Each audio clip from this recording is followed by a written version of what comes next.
अस्सलाम वालेकुम नाज़रीन, मैं हूं आसिम खान और आप देख रहे हैं BBN चैनल। आइए देखते हैं आज की टॉप 10 न्यूज़। सऊदी अरेबिया ने एक अहम कामयाबी हासिल करते हुए शम्स सैटेलाइट को कामयाबी के साथ लॉन्च कर दिया है और इससे राब्ता भी कायम कर लिया गया है। सऊदी अरेबिया पहली अरब रियासत बन गई है जो इस लेवल के इंटरनेशनल मिशन का हिस्सा बनी है। सऊदी स्पेस एजेंसी के मुताबिक ये सैटेलाइट मुकम्मल तौर पर मुल्की एक्सपर्ट्स ने तैयार किया है, जिसे विजन 2030 के तहत सपोर्ट मिला।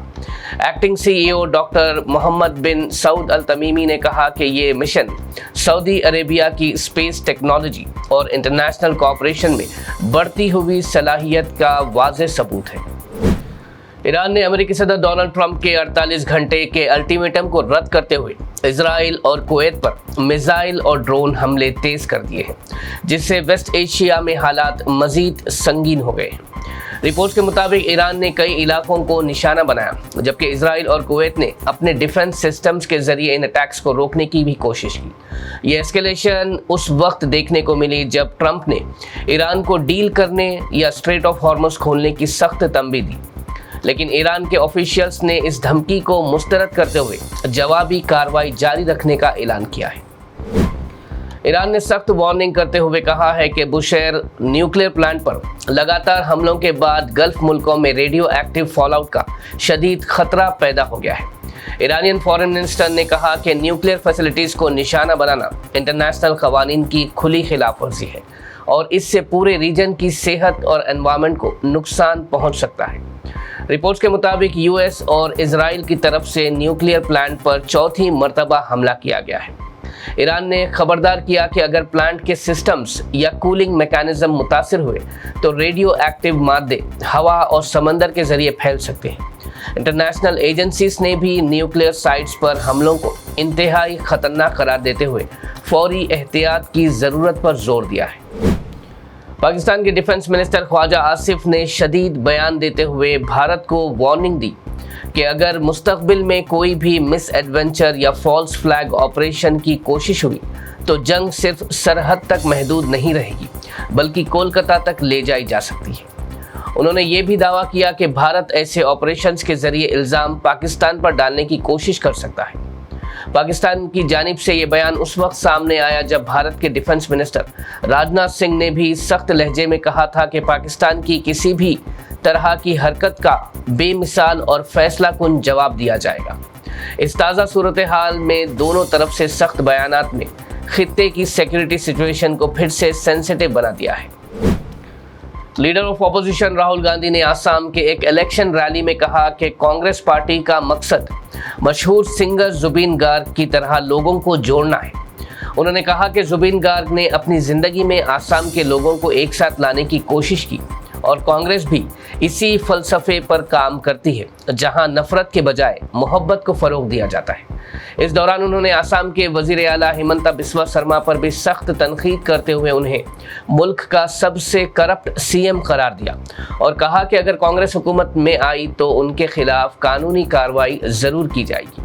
राहुल गांधी ने बीजेपी पर इल्ज़ाम लगाया कि वो लोगों को बांटने का काम कर रही है, जबकि कांग्रेस का फोकस एकता और भाईचारा बरकरार रखना है। All India Muslim personal law board के मेंबर मौलाना अबू तालिब रहमानी ने मालदा वाक़ये पर रिएक्शन देते हुए इलेक्शन कमीशन और पूरे निज़ाम को हिदायत दी है कि वो इन मसाइल पर संजीदगी से तवज्जो दे। उन्होंने कहा कि आम शहरियों के साथ साथ ब्यूरोक्रेसी और जुडिशरी को भी बराबर तहफ़्फ़ुज़ मिलना चाहिए। SIR और वोटर लिस्ट के मसले पर बात करते हुए उन्होंने कहा कि अगर किसी शख्स के पास सुप्रीम कोर्ट से तस्लीम शुदा डॉक्यूमेंट्स हो और फिर भी उनका नाम वोटर लिस्ट से गायब हो तो उन्हें वोट के हक से महरूम करना इंतहाई अफसोसनाक है और इससे इलेक्शन प्रोसेस की शफाफियत पर भी सवाल उठते हैं। गुजरात के अहमदाबाद में AIMIM party chief barrister Asaduddin Owaisi ने आवाम से अपील की है कि वो 26 अप्रैल को होने वाले लोकल बॉडी इलेक्शंस में ज़रूर वोट करें और अपनी पार्टी के तमाम कैंडिडेट्स को कामयाब बनाएं। उन्होंने कहा कि जब तक लोग अपने कैंडिडेट्स को वार्ड्स और म्युनिसिपल इलेक्शंस में जीत दिलाकर ग्रास रूट्स लेवल पर लीडरशिप को मजबूत नहीं बनाएंगे, तब तक उनकी क़ियादत उभर कर सामने नहीं आएगी। असद ओवैसी ने जोर देते हुए कहा कि भारत की डेमोक्रेसी की हकीकत ये है कि इंसाफ सिर्फ उसी मुआशरे को मिलता है जिसके पास अपनी लीडरशिप होती है, वरना बिना लीडर के कम्युनिटीज दबती रहती हैं और उनके हुकूक छीन लिए जाते हैं। उन्होंने कहा कि मुसलमान मुल्क की सबसे बड़ी माइनॉरिटी होने के बावजूद भी सिर्फ वोटर्स बनकर रह गए हैं। Hyderabad police commissioner VC Sajjanar ने सख्त वार्निंग देते हुए अवाम और खासकर कंपनीज को व्हाट्सएप फ्रॉड से होशियार रहने की सलाह दी है, जहां साइबर क्रिमिनल्स सीईओज और सीएफओज के नाम पर लोगों को निशाना बना रहे हैं। उन्होंने बताया कि फ्रॉडस्टर्स फिशिंग ईमेल्स के जरिए सिस्टम हैक करते हैं और फिर व्हाट्सएप वेब का मिसयूज करते हुए फेक मैसेजेस भेजते हैं, जिसमें फौरन पैसे ट्रांसफर करने का दबाव डाला जाता है। वीसी सज्जना ने जोर देते हुए कहा कि ऐसे किसी भी फाइनेंशियल रिक्वेस्ट पर बिना तस्दीक के अमल ना करें और हमेशा डायरेक्ट कॉल करके पहले वेरीफाई और फिर कंफर्म करें। हैदराबाद में हाउसिंग डिपार्टमेंट ने ऐलान किया है कि डबल बेडरूम हाउसिंग कॉम्प्लेक्सेस की कमर्शियल शॉप्स को ऑक्शन किया जाएगा ताकि मेंटेनेंस के लिए फंड्स हासिल किए जा सकें।